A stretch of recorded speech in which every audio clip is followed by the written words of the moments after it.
RTOs spend a great deal of time making reasonable adjustments to assessments. We spend much less time asking whether some of those adjustments would have been unnecessary if the assessment had actually been designed appropriately in the first place. Now, reasonable adjustment will always be necessary for some learners. Better design cannot anticipate every individual need or remove every barrier. However, when a practical competency has been converted into pages of written questions, the assessments introduce literacy, communication, or processing demands that the training product never required. Sometimes we're not adjusting for the learner, we're repairing the assessment one learner at a time. Now, this video is part 4 of my 5-part series on what RTOs can actually do in response to AI-generated assessment submissions. So if you haven't seen the others, check out 1, 2, and 3, and then come back to 4 because it's going to make far much more sense. Anyway, this is not another series about AI detection software, about catching students cheating, or about adding another declaration to an assessment task. Over these 5 videos, I want to help your RTO take back control of its assessment system. Too many RTOs have been led to believe that buying a mapped assessment resource means that somebody else has already done the hard thinking for them. Increasingly, those resources are also being produced using AI, and some of what is being sold to the sector is just not good enough. Now, by the end of this series, you'll have a practical action plan for identifying your most vulnerable assessments and redesigning them so that they're more authentic, more accessible, and much better at measuring competence. You don't need an enormous budget, and you don't need to keep placing blind faith in commercial assessment resources. You need to understand what good assessment design looks like so that your RTO can make informed decisions about its own assessment system and properly evaluate anything it chooses to buy. Make sure you don't miss the rest of the series, subscribe to the channel and turn on notifications so you know as soon as the next video is available. So let's get into it. Before we actually get into things fully, we actually need to distinguish between accessible assessment design and reasonable adjustment. So accessible design involves anticipating common barriers and creating an assessment that can be used by a diverse range of learners from the beginning. It's part of the design process and it benefits everyone who uses the assessment. Reasonable adjustment responds to the circumstances of an individual learner. It involves making changes that allow the person to participate and to demonstrate competence without changing the standard being assessed. And we need both. Designing for access doesn't mean that no learner will ever need an individual adjustment. However, it can substantially reduce the amount of reactive work required after an inaccessible task has already been given to a learner. This is particularly important for RTOs with limited time and money. Designing one clearer, more flexible, and more appropriate assessment is usually more sustainable than repeatedly repairing the same task for different learners. Now, when a learner can't access an assessment, RTOs can be very quick to locate the problem within that learner.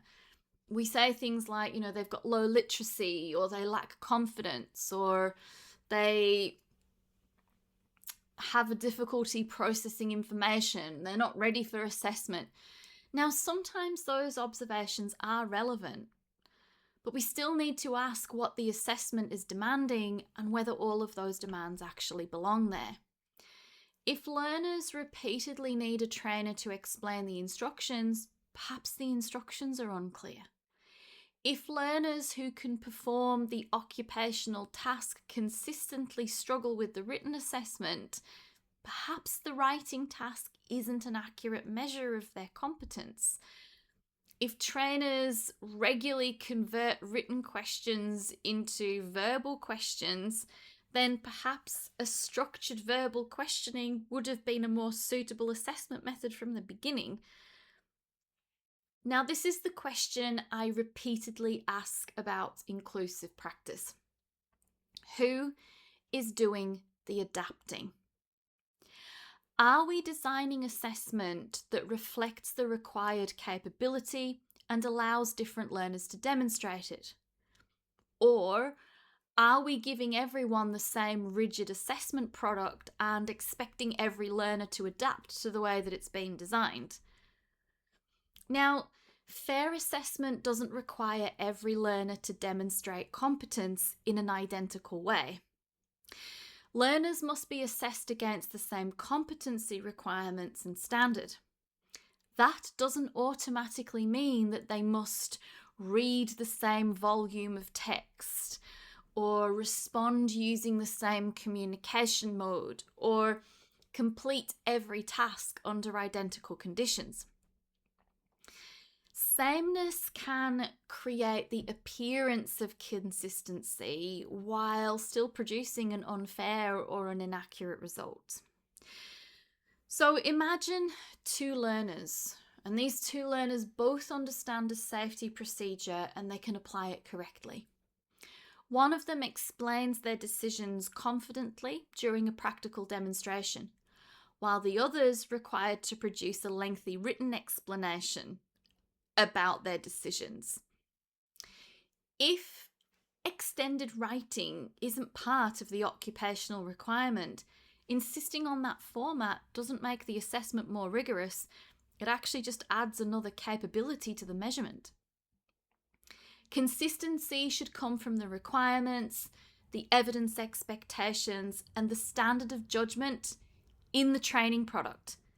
It shouldn't depend on forcing every learner through an identical format, regardless of whether that format is actually necessary.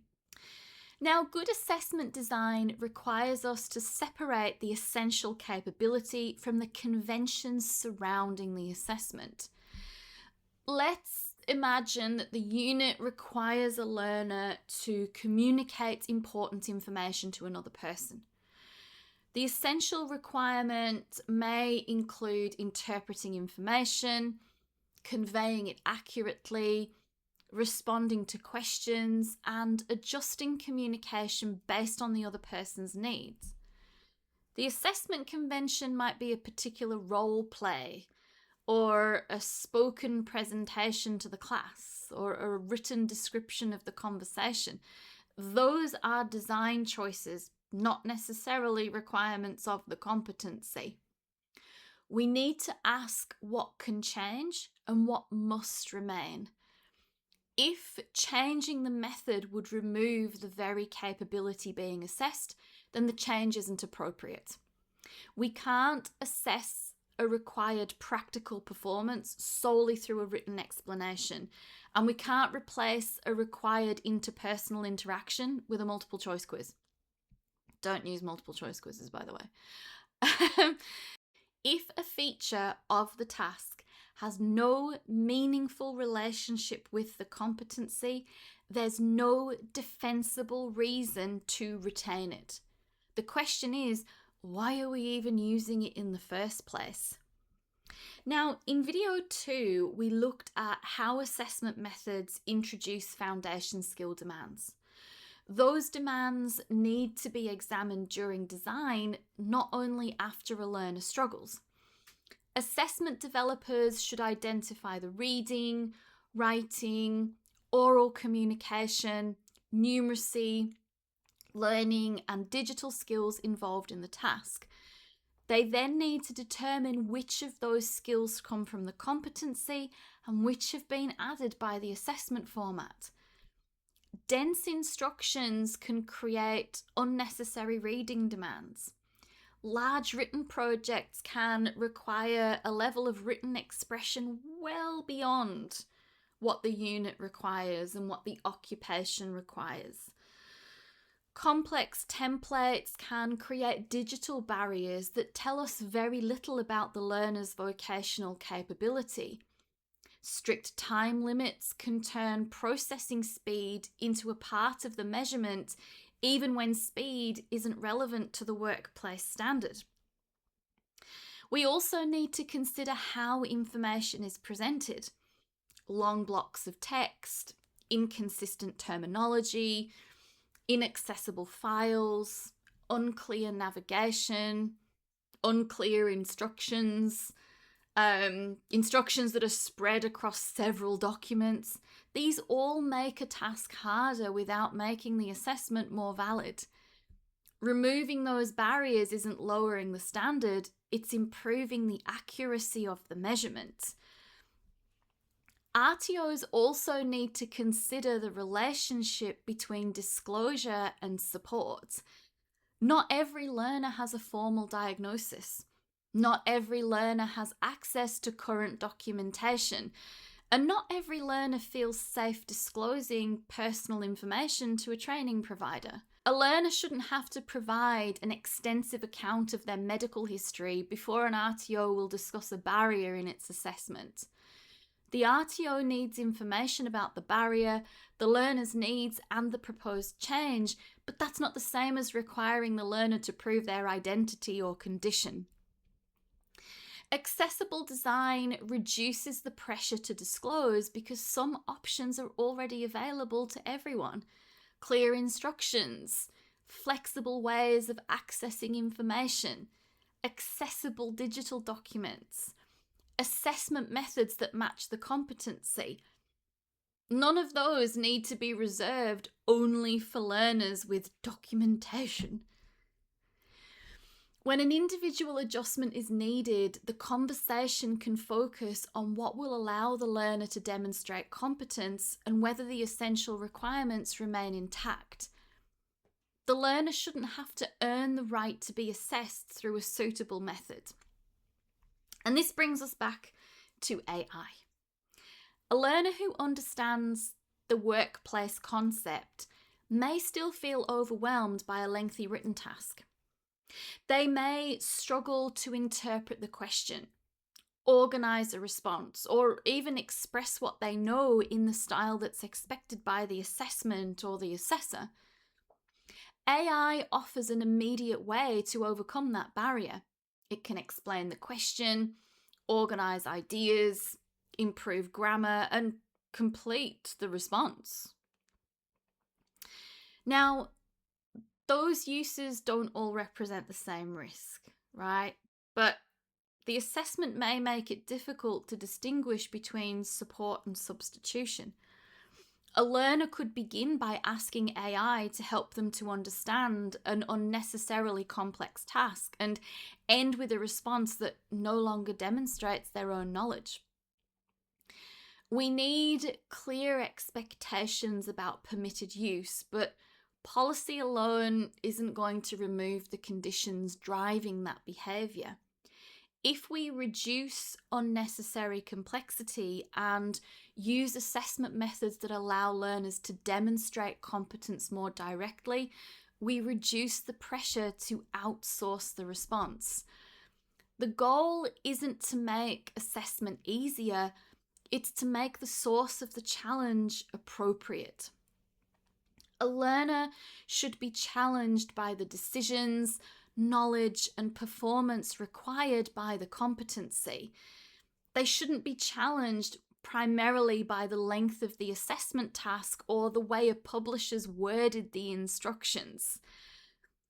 Accessible assessment design can begin with relatively practical changes. Instructions can use clear, direct language without removing vocational terminology that learners genuinely need to understand. Tasks can be broken into logical stages with the purpose, required evidence, and assessment conditions made clear. Written questions can be reviewed for unnecessary complexity, repetition, and ambiguity. Where extended writing isn't required, the assessment might use demonstration, targeted questioning, or another suitable method. Digital documents can use readable formatting, meaningful headings, logical navigation, and accessible form controls. Learners can be given information in formats that allow the use of assistive technology. Assessment schedules can provide enough information for learners to prepare without giving them answers. Where competency doesn't require immediate performance, learners may be given appropriate processing time.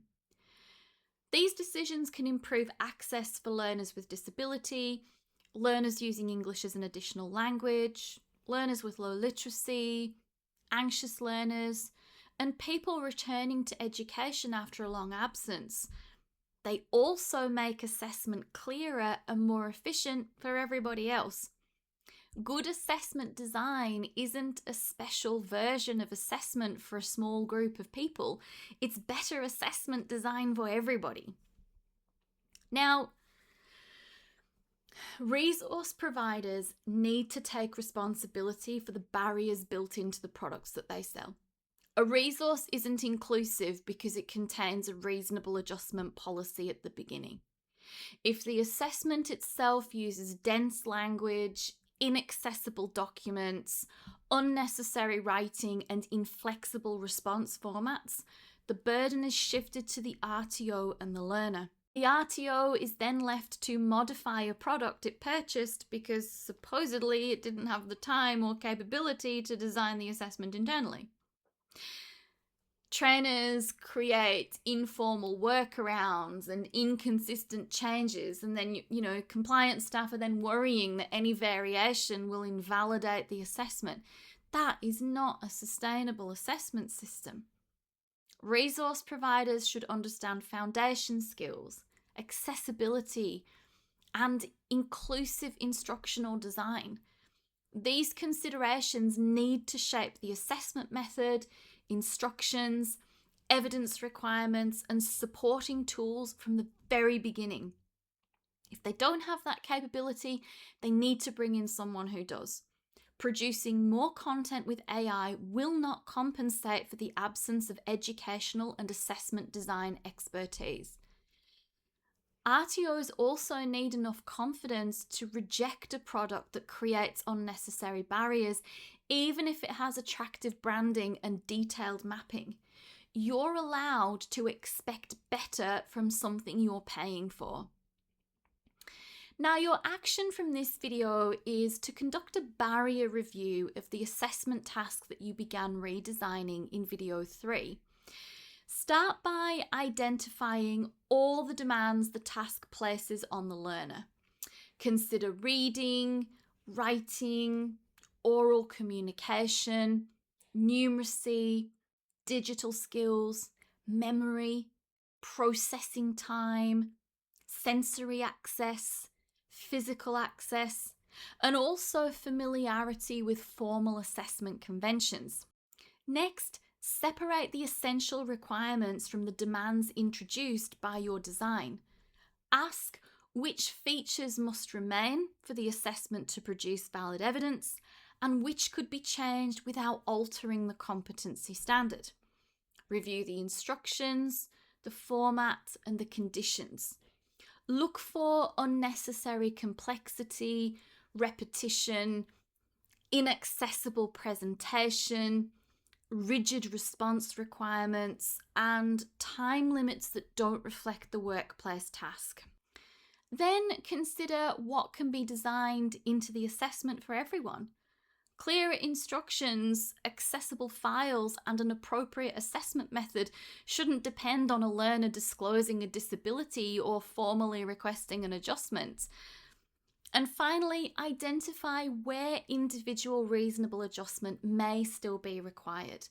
Record the boundaries of what can change, what must remain, and how assessors will determine whether the adjusted task still produces valid and sufficient evidence. You should finish this step with a more accessible task and a clearer understanding of the capability that you're protecting. Now, better assessment design won't eliminate the need for reasonable adjustment. It can stop RTOs from repeatedly adjusting around barriers that should never have been designed into the assessment. If a task's supposed to measure practical competence, communication, or decision making, the learner should be challenged by that capability. Their result shouldn't be distorted by an unnecessarily complex format, or an irrelevant level of writing, or a rigid assumption about how competence must look. Your action from this video is to complete a barrier review of your redesigned assessment. Identify the essential requirements, remove the demands that don't belong, and determine which accessibility features can be made available right from the very beginning. In the next and final video, we'll be bringing every part of this process together. You'll build a practical action plan for prioritizing assessment redesign, strengthening authenticity, and developing the assessment design capability your RTO needs. So, subscribe so that you don't miss the final part of the series. And if this video has challenged how you think about accessibility and reasonable adjustment, give it a like and share it with the people who design, purchase, approve, and adjust assessment in your RTO. And I'll see you in the next one.